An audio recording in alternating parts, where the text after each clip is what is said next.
অর্জুন নন, গীতার জ্ঞান প্রথম কাকে দিয়েছিলেন শ্রীকৃষ্ণ? আপনারা জেনে নিন। হিন্দু ধর্মাবলম্বীদের কাছে অত্যন্ত গুরুত্বপূর্ণ গ্রন্থ হল গীতা। মহাভারতের যুদ্ধ শুরুর সময় অর্জুনকে গীতার বাণী শুনিয়েছিলেন শ্রীকৃষ্ণ। কিন্তু অর্জুন প্রথম নন, তার আগেও গীতার জ্ঞান তিনি অন্য কাউকে দান করেছিলেন। কে তিনি? জেনে নিন আপনারা। ভিডিওটি মনোযোগ দিয়ে শুনবেন। কেউ মরে না, আর কেউ কাউকে মারে না, সকলেই নিমিত্ত মাত্র। সমস্ত প্রাণী জন্মের পূর্বে শরীর ছাড়া ছিল, মৃত্যু পর শরীর ছাড়াই থাকবে। এর মধ্যবর্তী পর্যায়ে এদের শরীর থাকে, তাহলে কেন এদের জন্য শোক করা হয়? কৃষ্ণ শ্রীমদ্ভগবত গীতায় এমনই উক্তি করেছেন বাসুদেব কৃষ্ণ। হিন্দু ধর্মের একমাত্র গ্রন্থ বেদ। ঋগ, যজু, সাম ও অথর্ব এই চারটি বেদ রয়েছে। বেদের সারমর্মকে বেদান্ত বা উপনিষদ বলা হয়। উপনিষদের সার রয়েছে গীতার মধ্যে। গীতা সম্পর্কে একাধিক চমকপ্রদ তথ্য রয়েছে। কুরুক্ষেত্রের যুদ্ধে অর্জুনকে গীতার জ্ঞান দিয়েছিলেন কৃষ্ণ। এটি শ্রীকৃষ্ণ অর্জুন সংবাদ নামে বিখ্যাত। গীতা কৃষ্ণ ও অর্জুনের কথোপকথন। কিন্তু কৃষ্ণের মাধ্যমে বিশ্বকে গীতার জ্ঞান দিয়েছিলেন পরমেশ্বর। কৃষ্ণ সে সময় যোগারূঢ় ছিলেন। গীতার ৪র্থ অধ্যায়ে কৃষ্ণ জানান, পূর্বে এই যোগ তিনি বিবস্বানকে জানিয়েছিলেন। বিবস্বান মনুকে জানান। মনু ইক্ষ্বাকুকে বলেন। এভাবে প্রজন্মের পর প্রজন্ম ধরে পরম্পরাগতভাবে এই জ্ঞান অর্জন করে আসছেন রাজর্ষিরা। কিন্তু কালান্তরে এই যোগ লুপ্ত হয়ে গিয়েছে। সেই পুরনো যোগই অর্জুনকে পুনরায় জানাচ্ছেন। পরম্পরাগতভাবে সবার আগে বিবস্বান, সূর্য, এই জ্ঞান পেয়েছিলেন। তার পুত্র ছিলেন বৈবস্বত মনু। কৃষ্ণের গুরু ছিলেন ঘোর অঙ্গিরস। ঘোর অঙ্গিরস কৃষ্ণকে যে উপদেশ দিয়েছিলেন, সেই একই উপদেশ অর্জুনকে দেন কৃষ্ণ। ছান্দোগ্য উপনিষদে উল্লেখ পাওয়া যায় যে কৃষ্ণ ঘোর অঙ্গিরসের শিষ্য ছিলেন। তার কাছ থেকে কৃষ্ণ এমন জ্ঞান অর্জন করেন, যার পর অন্য কিছু জ্ঞাতব্য থাকে না। দ্বাপর যুগে কুরুক্ষেত্রের যুদ্ধে অর্জুনকে গীতার জ্ঞান দিলেও এর প্রাসঙ্গিকতা এখনও বর্তমান। গীতায় ভক্তি, জ্ঞান ও কর্মের পথের আলোচনা করা হয়েছে। তাত যমনিয়ম ও ধর্মকর্মের বিষয় জানানো রয়েছে। গীতা মতে ব্রহ্ম, ঈশ্বর একটি। বারবার গীতা পড়লে এর জ্ঞানের রহস্য উন্মোচিত হবে।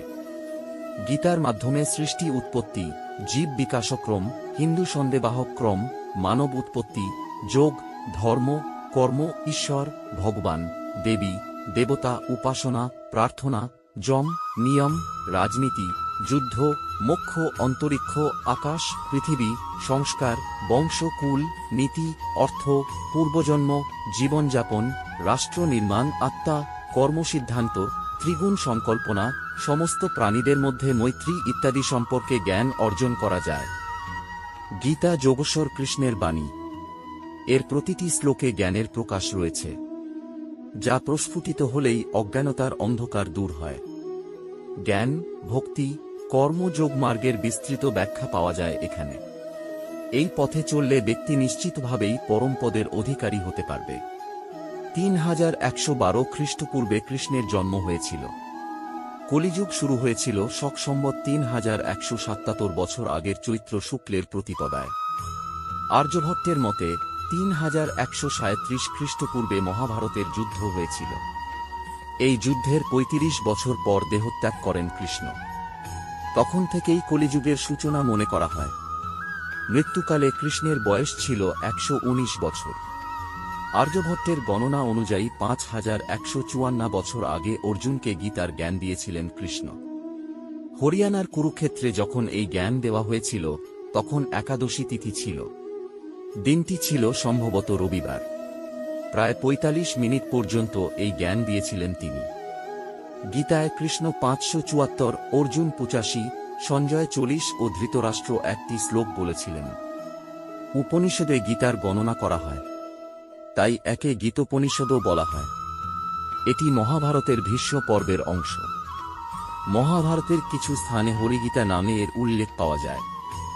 অর্জুন যখন কর্তব্য বিমুখ হয়ে সন্ন্যাসী ও বৈরাগীর মতো আচরণ করে যুদ্ধ ত্যাগ করতে উদ্গ্রীব হয়ে পড়েন, তখন তাকে গীতার জ্ঞান দেন কৃষ্ণ। অর্জুন ছাড়া সঞ্জয় গীতার জ্ঞান শোনেন এবং ধৃতরাষ্ট্রকে শোনান। গীতা এমন একটি গ্রন্থ যার অনুবাদ, ব্যাখ্যা, টিপ্পনী, গবেষণাপত্র নানান ভাষায় প্রকাশিত হয়েছে। আদি শঙ্করাচার্য, রামানুজ, রামানুজাচার্য, মধ্বাচার্য, নিম্বার্ক, ভাস্কর, বল্লভ, শ্রীধর স্বামী, আনন্দগিরি, মধুসূদন সরস্বতী, সন্ত জ্ঞানেশ্বর, বালগঙ্গাধর তিলক, পরমহংস যোগানন্দ, মহাত্মা গান্ধী, মহর্ষি অরবিন্দ ঘোষ প্রমুখ ব্যক্তি গীতার ওপর প্রবচন দিয়েছেন। কে বা কারা কখন মহাভারত থেকে গীতাকে পৃথক করে স্বতন্ত্র গ্রন্থরূপে প্রকাশিত করেছে তার কোনো প্রমাণ পাওয়া যায় না। ঈশ্বর আপনার মঙ্গল করুন। আজকে এখানেই শেষ করলাম। আপনাদের যদি এই ভিডিওটি ভালো লেগে থাকে তাহলে আপনি আপনার বন্ধু ও আপনার পরিচিত মানুষের সাথে শেয়ার করতে পারেন। আপনাকে অসংখ্য ধন্যবাদ আপনার মূল্যবান সময়টুকু আমাদের দেওয়ার জন্য। এরকম আরও ভিডিও পেতে হলে চ্যানেলটি সাবস্ক্রাইব করুন। নমস্কার, ভালো থাকবেন। রাধে রাধে।